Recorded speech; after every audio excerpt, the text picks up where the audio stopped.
Hello बच्चों, कैसी चल रही है सभी की पढ़ाई। आई होप सभी अच्छे से मन लगा के पढ़ रहे होंगे। तो बच्चों, पिछले पार्ट के अंदर हम लोगों ने एक्सरसाइज 9.1 के सभी क्वेश्चंस को कंप्लीट कर लिया था। हमने इंपॉर्टेंट एग्जांपल्स भी पिछले पार्ट के अंदर डिस्कस किए थे। मैंने कहा था कि जो लास्ट के दो क्वेश्चंस है 15 और 16, इनके ऊपर हम एक अलग से बिल्कुल वीडियो, सेपरेट वीडियो बनाएंगे, क्योंकि बच्चों ज़्यादातर बच्चों को इन्हीं दो क्वेश्चंस में डिफ़िकल्टी रहती है, क्वेश्चन नंबर 15 में और क्वेश्चन नंबर 16 में। ये दोनों क्वेश्चन बच्चों पूरी एक्सरसाइज के जितने भी क्वेश्चंस हैं उन सबसे बिल्कुल अलग हैं। इनके सॉल्यूशन भी अलग तरीके से थोड़े काम करते हैं और ये इंपॉर्टेंट भी हैं, एग्जाम के अंदर पूछे भी जाते हैं। तो आज की क्लास में हम 15 और 16 को ही बड़े अच्छे से कंप्लीट करने वाले हैं। इनके अंदर क्या कंसेप्ट फॉलो होते हैं, कैसे इन क्वेश्चन को हम इजी तरीके से कर सकते हैं, वो समझेंगे। तो पूरी वीडियो को वॉच करना है टोटल बेनिफिट के लिए। फिर बच्चों एक जानकारी मैं और दे देता हूँ, नेक्स्ट जो हमारी वीडियो आएगी, इंपॉर्टेंट बात है ये बहुत, नेक्स्ट वीडियो में बच्चों हम लोग प्रीवियस ईयर के क्वेश्चंस और जो इंपॉर्टेंट क्वेश्चंस हैं हाइट्स एंड डिस्टेंसेस के, जो एनसीईआरटी में नहीं है लेकिन फिर भी पेपर में पूछ लिए जाते हैं, उनको हम लोग अगली वीडियो के अंदर कवर करेंगे। ठीक है, प्रॉपर क्लास मैथ सॉल्वर पर चलती है, एक एक चीज़ हम लोग पूरी चैप्टर को बढ़िया तरीके से करते हैं, केवल एनसीईआरटी से ही नहीं बल्कि बाकी सोर्सेज से भी करते हैं, वर्कशीट्स के थ्रू। तो बच्चों ये वर्कशीट जो है ये टेलीग्राम चैनल पर मैं अपलोड कर दूंगा पहले ही, वहाँ से फ्री ऑफ कॉस्ट इसको निकाल करके सॉल्व कर सकते हो और उसके बाद क्लास के अंदर आके इसके सॉल्यूशन हम लोग देखेंगे। कहीं पर अटक जाओगे तो वो भी तुम लोग यहाँ से फिर देख सकते हो। इसी के साथ बच्चों फिर हमारा चैप्टर ये पूरा कंप्लीट हो जाएगा, इसकी सारी वीडियोस चैनल पे अवेलेबल हो चुकी होंगी। तो आज की क्लास हम लोग स्टार्ट करते हैं क्वेश्चन नंबर 15 के साथ। सबसे पहले क्वेश्चन को अच्छे से समझने के लिए उसको पढ़ना बहुत ज़रूरी है, बड़े अच्छे से उसको पढ़ो तभी उसका सॉल्यूशन ठीक निकाल पाओगे। यहाँ पर कहा है a straight highway leads to the foot of a tower. तो हमने एक हाईवे बनाया इस तरह से और एक टावर बनाया, ये हम यहाँ पर एक टावर ले लेते हैं।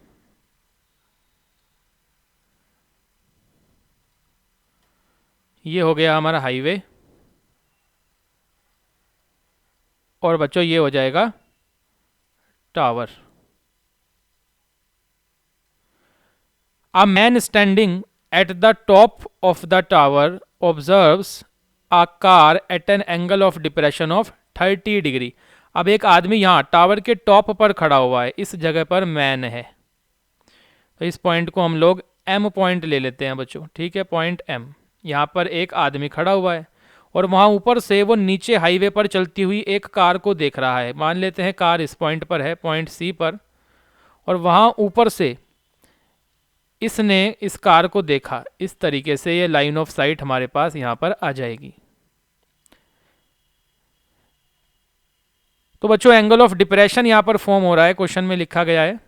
तो यहाँ से हम लोग एक लाइन बनाएंगे हॉरिजॉन्टल इस तरीके से, और ये बन जाएगा angle of depression, line of site और हॉरिजॉन्टल के बीच में दिस 30 डिग्री। एक इंपॉर्टेंट पॉइंट है बच्चों, तो सभी को ध्यान रखना है, इस क्वेश्चन के अंदर एंगल ऑफ डिप्रेशन की बात हुई है। ठीक है, एंगल ऑफ डिप्रेशन, तो फिगर के अंदर एंगल ऑफ डिप्रेशन तुम लोगों को शो करना है इसी तरीके से जैसे मैंने यहाँ पर शो किया। अगर ये नहीं दिखाओगे, डायरेक्ट यहाँ पर नीचे ही एंगल बना दोगे, तो मार्क्स कटेंगे फिगर पर। सभी को ये बात ध्यान रखनी है कि जब कभी भी एंगल ऑफ डिप्रेशन हमें दिया गया हो तो हम एंगल ऑफ डिप्रेशन को शो करेंगे अपनी फिगर के अंदर। अब बच्चों 30 डिग्री ये है, ये दोनों लाइंस पैरेलल हैं, तो ऑल्टरनेट एंगल से ये भी हमारे पास हम 30 लिख लेंगे। फिर आगे क्वेश्चन में क्या होता है, which is approaching to the foot of the tower, यानी कार जो है वो टावर के फुट की तरफ आ रही है। सी पॉइंट से आगे बढ़ करके टावर का फुट, मान लेते हैं टावर का फुट एन पॉइंट है, इस पॉइंट की तरफ ये कार अप्रोच कर रही है, ऐसे इधर की तरफ आ रही है। तो क्या होता है, with the uniform speed, same speed से आ रही है। 6 सेकेंड्स लेटर, 6 सेकेंड बाद बच्चों क्या हुआ, the angle of depression of the car is found to be 60 degree. 6 second बाद एंगल ऑफ डिप्रेशन चेंज हो गया। अब जो एंगल बनने लगा वो 60 डिग्री का बनने लगा। ये लाइन ऑफ साइट बनाई हमने और एंगल अब हमारा 60 डिग्री का बन रहा है, दिस कंप्लीट एंगल, ये पूरा एंगल बच्चों। एंगल हमेशा horizontal of line of site के बीच में बनता है, मैंने पिछले पार्ट्स के अंदर बड़े डिटेल में डिस्कस की थी ये बात। ये रहा हमारा लाइन ऑफ साइट और हॉरिजॉन्टल के बीच का एंगल, दिस इज 60 डिग्री। तो अल्टरनेट से बच्चों ये यहाँ पर 60 डिग्री आ जाएगा, इजंट इट। यहाँ पर ये हमारा 60 डिग्री है, दिस एंगल। फिर आगे find the time taken by car to reach the foot of the tower from this point. अब इस पॉइंट से, let this be point B, तो पॉइंट बी से एन तक पहुंचने में कार को कितना समय लगेगा ये हमें निकालना है, पॉइंट बी से पॉइंट एन तक। तो यही को हम एज्यूम कर लेंगे, let the time taken by the car from point B to N be t seconds. हमने मान लिया बी से लेकर एन पर पहुंचने में कार को टी सेकंड्स का समय लगेगा। बच्चों इसने कहा था यहाँ पर 6 सेकंड्स लेटर, ध्यान दो 6 सेकंड्स लेटर, यानी सी से बी तक पहुंचने में 6 सेकंड का समय कार को लगा। तो इसलिए हमने टाइम 6 सेकंड का ही माना है सी से लेके बी तक का, और आगे भी जो हमने टाइम लिया है बी से लेके एन तक का बच्चों सेकंड्स में ही लेंगे, क्योंकि स्टार्टिंग में सेकंड्स की ही बात हुई है। अब बच्चों इस क्वेश्चन में हमें स्पीड भी माननी है, let the speed of car be x metre per second, time second में है तो स्पीड भी मीटर पर सेकंड में लेंगे। अब यहाँ पर बड़े ध्यान से एक पॉइंट को समझो कि हमें यहाँ पर स्पीड लेने की क्या ज़रूरत है। ये पॉइंट जिसको समझ में आ गया समझ लो, उसके हमेशा के लिए इस तरह के क्वेश्चन क्लियर हो जाएंगे, टाइम डिस्टेंस वाले, हाइट्स एंड डिस्टेंसेस के। यहाँ पर बच्चों स्पीड हम इसलिए मान रहे हैं क्योंकि क्वेश्चन को सॉल्व करने के लिए हमें बी सी निकालनी पड़ेगी और एन बी भी निकालनी पड़ेगी। क्वेश्चन को सॉल्व करने के लिए हमें बी सी भी चाहिए और एन बी भी चाहिए, ये डिस्टेंस हमें निकालने पड़ेंगे। अभी हमारे पास बच्चों डिस्टेंस नहीं है, ध्यान से देखो, हमारे पास सी से लेके बी तक 6 सेकंड्स का टाइम दिया हुआ है, सी से लेके बी तक का डिस्टेंस कितना है वो हमें नहीं पता। जब तक वो नहीं निकलेगा तब तक क्वेश्चन आगे नहीं बढ़ सकता। इसी तरह से बच्चों बी से लेकर के एन तक का हमें टाइम पता है, ये हमने टी सेकंड्स मान लिया है ना, तो हम कह सकते हैं कि हमें ये टाइम पता है, टी सेकंड्स हमने ले लिया, लेकिन ये डिस्टेंस एक्चुअल में क्या है बी से लेकर 9 तक ये हमें नहीं पता। तो हम बी एंड डिस्टेंस को भी निकालेंगे, फाइंड करेंगे, उसके बाद ही फिर कहीं जाके ये वाला टी टाइम एक्चुअली में है क्या वो हमें पता लग पाएगा। तो इन ओवरऑल जो ये इंपॉर्टेंट बात थी, ये क्या है इस क्वेश्चन की जान जो है कि हमेशा इस तरह का क्वेश्चन जब आए 6 सेकंड्स लेटर या कुछ टाइम हमें दिया हुआ है, तो हाइट्स एंड डिस्टेंसेस में हमेशा डिस्टेंस को फाइंड करो, अलग से नोट करना अपने पास, फाइंड द डिस्टेंस। सबसे पहले सारे के सारे डिस्टेंस निकाल लो कितने आ रहे हैं। ठीक है बच्चों, अब हम क्वेश्चन पर चलते हैं। तो यहाँ पर हम भी यही काम करेंगे, डिस्टेंस सबसे पहले निकालेंगे। तो distance is equals to speed into time होता है, isn't it? तो फिर डिस्टेंस BC कितना हो जाएगा, ये हम सबसे पहले यही काम करने वाले हैं, डिस्टेंस निकालेंगे। Distance BC will be BC speed into time. Speed हमने कितनी मान ली है, ये देखो यहाँ पर स्पीड हमने बच्चों x ले ली है c, तो x, और टाइम बच्चों कितना लगा है C से लेके B तक का 6 सेकेंड्स, isn't it? तो यहाँ पर टाइम हो गया 6, यानी कि जो BC डिस्टेंस है वो मेरे पास आ जाता है 6x, ये मेरा डिस्टेंस हो गया BC। अब बच्चों दूसरा डिस्टेंस पता करेंगे, यानी कि BN एक्चुअल में कितना है ये भी हम पता कर लेंगे। तो डिस्टेंस BN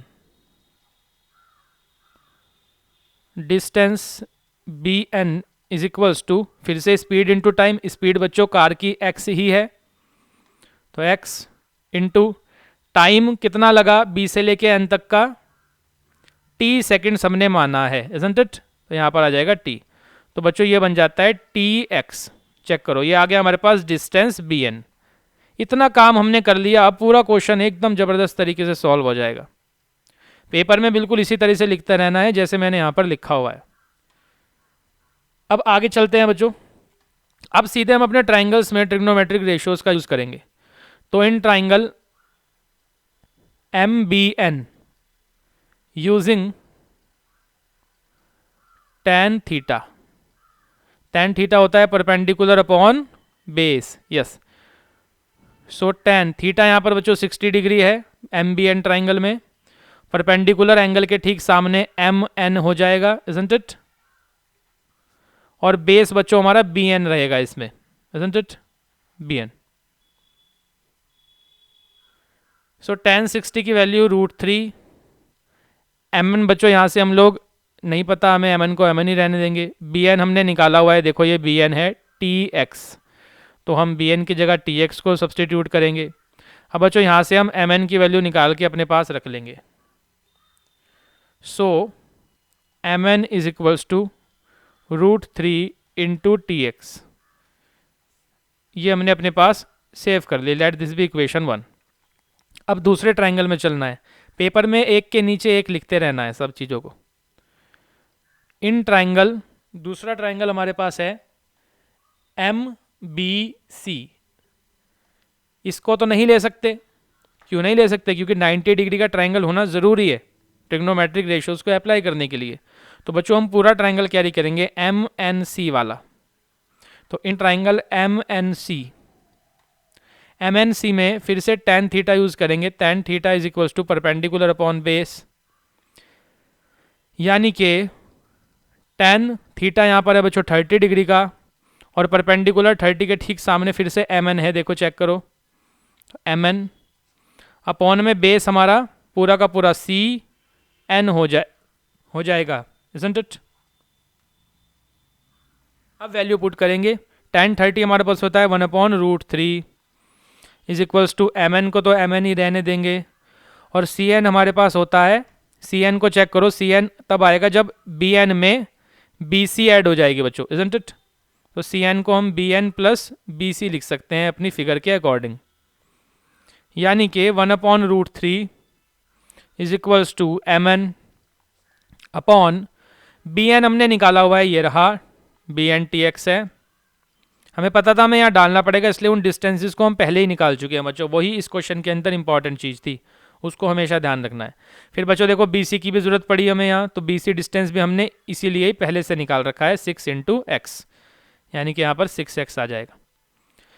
अब यहाँ फर्स्ट इक्वेशन में हमने MN की वैल्यू निकाली है, तो यहाँ पर भी MN की वैल्यू निकाल लेंगे। तो MN is equals to TX plus 6 × x upon √3। Check करो, ये चीज़ उधर चली गई, तो MN की वैल्यू हमारे पास आ गई TX प्लस 6x अपॉन √3।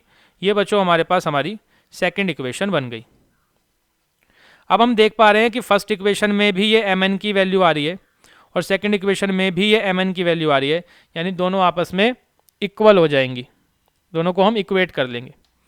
तो from first and second we get √3 TX is equals to TX plus 6x upon √3, isn't it?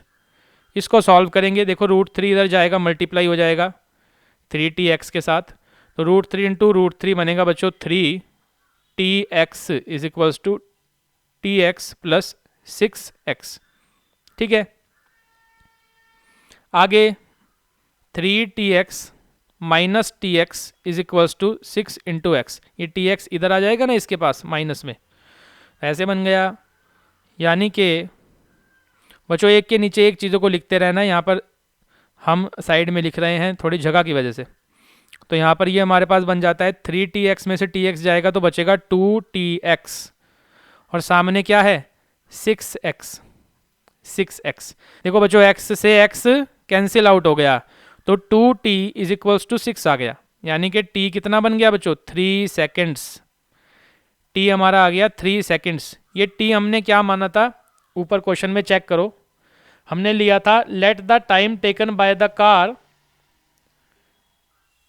From point B to N be t seconds. B से लेकर के N तक जाने में car को कितना समय लगेगा, t सेकेंड्स का लगेगा, ऐसे हमने माना था बच्चों, यही हमें निकालना था। ठीक है, तो ये B से लेके N तक जाने में कार को कितना समय लगने वाला है 3 सेकेंड्स का, ये हमारा इस क्वेश्चन का आंसर हो जाएगा। तो इस तरह से इस क्वेश्चन को करना है। अब इस क्वेश्चन को बोर्ड में कई बार घुमा के पूछ लेता है। क्या पूछ लेगा, लास्ट में एक छोटी सी चीज ऐड कर देगा कि find the time taken by the car from point C to point N, point C to N, ऐसे करके पूछ लेगा। तो अगर फिर तुमने 3 सेकंड आंसर दिया तो वहां पर मार्क्स कट हो जाएंगे, आधा या 1 मार्क्स कट हो जाएगा। ठीक है, ध्यान से क्वेश्चन में चेक कर लेना है कहाँ से लेके कहाँ तक पूछ रहा है। जैसे मैंने सी से एन अगर पूछा तब हम टाइम क्या देंगे, 6 सेकंड तो ये हो गया बच्चों, और आगे का 3 सेकंड और आया है अभी नीचे आंसर में, तो 6 + 3, तब हम ऐसे केस में 9 सेकंड्स का आंसर देंगे। लेकिन यहाँ तो केवल ये पूछ रहा था कि बी से लेके एन तक का बताओ, तो इसलिए 3 सेकंड का आंसर इस एनसीईआरटी वाले क्वेश्चन का बनेगा। अब इसके अंदर जो इंपॉर्टेंट बात थी, जो खास बात थी, वो ये थी कि सबसे पहले डिस्टेंस सारे के सारे फाइंड कर लेने हैं। फाइंड डिस्टेंस फर्स्ट, ये हमेशा इसमें याद रखना, कभी दिक्कत नहीं आएगी। फिर आगे तो सेम हमें वही करना है, दोनों ट्रायंगल्स के अंदर ट्रिग्नोमेट्रिक रेशियो लगा के उनको सॉल्व कर लेना है इक्वेशंस को। That's it. आई होप सभी को क्लियर हो गया होगा। प्रैक्टिस इसकी जरूर करनी है। टेलीग्राम पर इससे रिलेटेड शीट मैं डालने वाला हूँ, लिंक वीडियो के डिस्क्रिप्शन में रहते हैं, बड़े इंपॉर्टेंट लिंक होते हैं बच्चों, वो फ्री ऑफ कॉस्ट सब कुछ है। तो वीडियो का डिस्क्रिप्शन जरूर चेक किया करो, हर वीडियो का। मैथ सॉल्वर पे हर वीडियो के डिस्क्रिप्शन में इंपॉर्टेंट लिंक्स रहते हैं, वर्कशीट्स रहती है, इंपॉर्टेंट वीडियोस रहती हैं, उनको जरूर जाया करो प्रैक्टिस करने के लिए। तो लास्ट क्वेश्चन हमारा एनसीईआरटी का question number 16, again very very important question. देखो यहाँ एक वर्ड कॉम्प्लीमेंट्री यूज हो रहा है, इससे भी हम इस क्वेश्चन को याद रख सकते हैं। ये एक लौता क्वेश्चन है ऐसा पूरी ट्रिग्नोमेट्री में, हाइट्स एंड डिस्टेंसेस में, कॉम्प्लीमेंट्री वाला, तो ये स्पेशली बच्चों को याद ही रह जाता है। बहुत आसान क्वेश्चन है, इसके पूरे कंसेप्ट को समझेंगे। So solution, the angles of elevation of the top of a tower from 2 points at a distance of 4 metre and 9 metre from the base of the tower in the same straight line with it are complementary. यहाँ पर हमें क्या कहा है कि एक tower है हमारे पास, तो ये हमने यहाँ पर एक टावर कंस्ट्रक्ट कर लिया। अब इस टावर से 2 पॉइंट के कुछ दूरी पर 2 पॉइंट है, ये पहला पॉइंट लेते हैं पॉइंट P, और ये दूसरा पॉइंट लेते हैं पॉइंट Q। पहले पॉइंट का डिस्टेंस बच्चों इन्होंने बताया है at a distance of 4 metre, और दूसरा पॉइंट 9 मीटर के डिस्टेंस पर है। कहाँ से, from the base of the tower से, टावर के बेस से पहला पॉइंट यानी कि पॉइंट P 4 मीटर की दूरी पर है, और टावर के बेस से दूसरा पॉइंट यानी कि पॉइंट Q, ये पॉइंट 9 मीटर की दूरी पर है, 9 मीटर्स। इस तरीके से इस फिगर को हम लोग कंप्लीट करेंगे। ये टावर का बेस हमने B मान लिया पॉइंट, और टावर का टॉप हो गया A पॉइंट। तो हुआ क्या, जब हमने टावर, इन दोनों पॉइंट से टावर के टॉप को देखा, फर्स्ट लाइन को ध्यान से पढ़ो, the angle of elevation of the top of a tower from 2 points. जब इन 2 पॉइंट से हम टावर के टॉप को देखते हैं बच्चों, तो एंगल ऑफ एलिवेशन बनेंगे। तो हमने Q पॉइंट से देखा टावर के टॉप को, ऐसे एक एंगल क्रिएट होगा, ये एंगल हमारे पास यहां पर आ गया। और फिर उसके बाद दूसरा पॉइंट P से भी हम टावर के टॉप को देखेंगे, ये हमने इस तरह से देखा, तो हमारे पास ये एक दूसरा एंगल आ गया। अब जो इंपॉर्टेंट चीज है वहां पर वो ये है कि ये दोनों एंगल क्या हैं, विद इट आर कॉम्प्लीमेंट्री। ये दोनों एंगल बच्चों कॉम्प्लीमेंट्री एंगल्स हैं, कॉम्प्लीमेंट्री एंगल्स।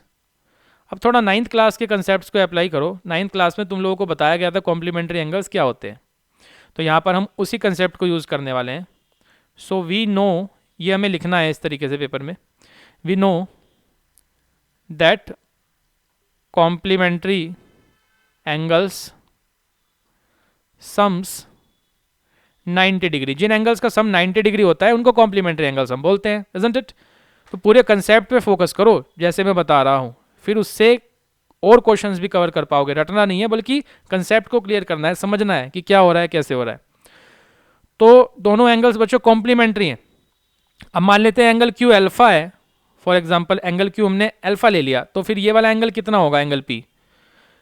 कॉम्प्लीमेंट्री एंगल्स का सम 90 डिग्री होता है, इसका मतलब बच्चों angle Q plus angle B, अगर एंगल P अगर करेंगे तो हमारे पास 90 डिग्री आएगा, इजंट इट। और Q हमने अल्फा ले लिया है, Q की जगह हमने अल्फा मान लिया है, plus angle P is equals to 90। तो यहाँ से हमारे पास एंगल P कितना आ गया, 90 माइनस अल्फा। सिंपल सी चीज़ है बहुत ज़्यादा। तो Q लेना है अल्फा, एक को अल्फा मान लिया अगर हमने, दूसरा ऑटोमेटिकली क्या हो जाएगा 90 माइनस अल्फा, क्योंकि एंगल्स क्या हैं, कॉम्प्लीमेंट्री हैं, इजंट इट। सबसे पहली इंपॉर्टेंट बात इस क्वेश्चन की है। अब आगे हमें फिर से वही करना है, दो ट्राइंगल्स हमारे पास हैं बच्चों, एक है ए बी पी और एक है ए बी क्यू, दोनों राइट एंगल ट्राइंगल में रेशियोज हम लोग लगा देंगे। तो आगे चलते हैं, अब रेशियो हमें यूज़ करने हैं। तो सबसे पहले इन ट्राइंगल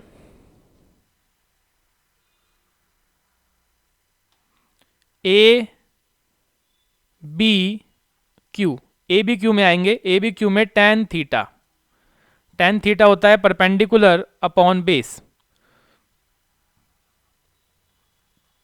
थीटा यहां पर है हमारे पास अल्फा, इजंट इट। तो tan alpha is equals to perpendicular बच्चों ठीक सामने ए बी हो जाएगा, और बेस देखो ध्यान से बी क्यू बेस है, इजंट इट। तो यहां पर आ गया बी क्यू। ये हो गई हमारी इक्वेशन 1, इसको अभी हम यहाँ पे सेव कर लेते हैं अपने पास। अब दूसरे ट्राइंगल में चलेंगे। Now in triangle A B P, see A B P triangle clearly दिखाई दे रहा है, A B P, A B P में फिर से tan थीटा लगाएंगे। ये tan थीटा ही क्यों लग रहा है यहाँ पर, ये बच्चों मैंने पिछले जो पार्ट्स कराए हैं 2 पार्ट, उनमें पूरी डिटेल के साथ बता दिया था। तो यहाँ पर tan और थीटा अब की बार कितना है बच्चों, एंगल यहाँ पर है हमारे पास 90 माइनस अल्फा, 90 माइनस अल्फा हम यहाँ पर यूज़ करेंगे, इज इक्वल्स टू परपेंडिकुलर क्या है, ए बी है अभी भी, और बच्चों बेस क्या है, बेस अब की बार हो गया है बी पी, इजंट इट। यहाँ पर आ गया बी पी। यहाँ तक हम लोग पहुँच गए। अब देखो बच्चों कितनी इंटरेस्टिंग बात है, हमने ट्रिग्नोमेट्री चैप्टर में पढ़ा था, जो इंट्रोडक्शन पार्ट था इसका, उसके अंदर हमने पढ़ा था tan 90 माइनस अल्फा क्या होता है, cot alpha, isn't it. Complementary relation है tan और कॉट के बीच में, tan 90 माइनस थीटा बच्चों होता है कॉट थीटा, इजंट इट। इसलिए tan 90 minus alpha cot alpha हो जाएगा, is equals to A B upon B P. अब यहाँ से कॉट अल्फा निकला गया और मैं इसको tan में कन्वर्ट करूँगा। क्यों करूँगा बच्चों, क्योंकि यहाँ पर फर्स्ट इक्वेशन मेरे पास tan की फॉर्म में है ना, देखो ध्यान से, तो इसको भी tan में कन्वर्ट कर रहा हूँ मैं। तो कॉट अल्फा को क्या लिखते हैं हम लोग, 1 अपॉन tan अल्फा, फॉर्मूला होता है इसका, is equals to A B upon B P, ऐसे हो गया। अब मैं इसका रिवर्स करूँ, इसका उल्टा कर दूँ, और तो लेफ्ट हैंड साइड का रेसिप्रोकल करेंगे तो tan अल्फा बनेगा, और लेफ्ट में हमने रेसिप्रोकल किया है तो राइट में भी करेंगे, तो ये B P upon A B बन जाएगा, चेक करो, इजंट इट। तो let this be equation number 2। अब बच्चों मेरे पास दो इक्वेशन है, पहली इक्वेशन है मेरे पास tan alpha is equals to A B upon B Q, जो बड़े आराम से हमने निकाल ली, और इसके बाद दूसरी इक्वेशन है मेरे पास tan alpha is equals to B P upon A B. ये दो इक्वेशन मेरे पास है। अब इन दोनों इक्वेशन को जब हम कंपेयर करते हैं, on comparing first and second, क्या रिजल्ट आता है, A B upon B Q किसके इक्वल हो जाएगी, B P upon A B के, इजंट इट। ये हमारे पास बन गया। तो बस क्वेश्चन सॉल्व। तो यहाँ पर हम लोग क्रॉस मल्टीप्लाई करेंगे, यानी A B into A B और B Q into B P. So A B into A B is equals to B Q into B P, ये बच्चों हमारे पास बन गया। A B into A B माने A B square is equals to B Q into B P. तो A B is equals to हो गया under root B Q into B P. यहां तक हम लोग आ गए। तो A B is equals to under root B Q कितना है, देखो ध्यान से, बी क्यू कितना है 9 मीटर्स है, इजंट इट। तो 9 इंटू, और बी पी कितना है, ये देखो बी पी हमारे पास 4। अब यहाँ पे हमने वैल्यूज रख दी, तो ए बी बच्चों बन जाता है अंडर रूट 36, यानी कि ए बी हमारा बन गया प्लस माइनस 6। रूट में से प्लस माइनस में बच्चों वैल्यू निकलती है। लेकिन यहाँ पर एक चीज़ सीखने की है जो काफ़ी समय से सिखाई जा रही है तुम लोगों को। ए बी बच्चों हाइट है, यहाँ पर टावर की हाइट, ए बी टावर की हाइट है, ये हमें प्रूव करना था। Prove that the height of the tower is 6 metre, यही चीज़ तो प्रूव करनी है। तो किसी चीज़ की बच्चों हाइट जो है वो कभी नेगेटिव में तो नहीं हो सकती ना। ऐसे कभी सुना है कि भाई उस लड़के की हाइट -6 फीट है या उस लड़के की हाइट -4 फीट है, ऐसा तो होता ही नहीं। हाइट हमेशा हमारी पॉजिटिव रहती है। इसलिए बच्चों यहाँ पर हम नेगेटिव वाला आंसर निगलेक्ट कर देंगे और फाइनल आंसर देंगे therefore height of tower is equals to 6 metres. ये बच्चों हमारा फाइनल आंसर हो गया, यही हमें प्रूव करना था, हेंस प्रूव्ड। आई होप सभी को बात क्लियर हो गई होगी। तो बच्चों इसी के साथ हमारा एनसीईआरटी से हाइट्स एंड डिस्टेंसेस कंप्लीट हो चुका है। मैथ सॉल्वर पर सारी वीडियोस उसकी अवेलेबल हैं। जिस बच्चे ने सारी नहीं वॉच की तो प्लेलिस्ट पूरी अवेलेबल है ज़बरदस्त तरीके से, वहाँ से जाके उनको वॉच करके अपने सारे कंसेप्ट्स क्लियर कर सकता है। और ज़्यादा जो बच्चे अपने आप को सॉलिड बनाना चाहते हैं तो वो टेलीग्राम पर जो शीट डाली गई है हाइट्स एंड डिस्टेंसेस की, उनको भी ज़रूर कर लें। वो बेस्ट कंपाइल करी हुई शीट है, मैंने खुद कंपाइल की है। सेलेक्टेड क्वेश्चंस उसके अंदर बच्चों डाले हुए हैं। नेक्स्ट पार्ट जो हमारा आएगा कल रात को ठीक 8 बजे, वो होगा किसका? हाइट्स एंड डिस्टेंसेस के एक्स्ट्रा क्वेश्चंस का, जो पहले एग्जाम्स के अंदर पूछे गए हैं और इंपॉर्टेंट रहते हैं हर साल लेकिन एनसीईआरटी में नहीं है। उनको हम करेंगे नेक्स्ट क्लास के अंदर। तो बच्चों आज के लिए रखते हैं हम लोग इतना ही। जम के सभी मेहनत करते रहो। Thank you.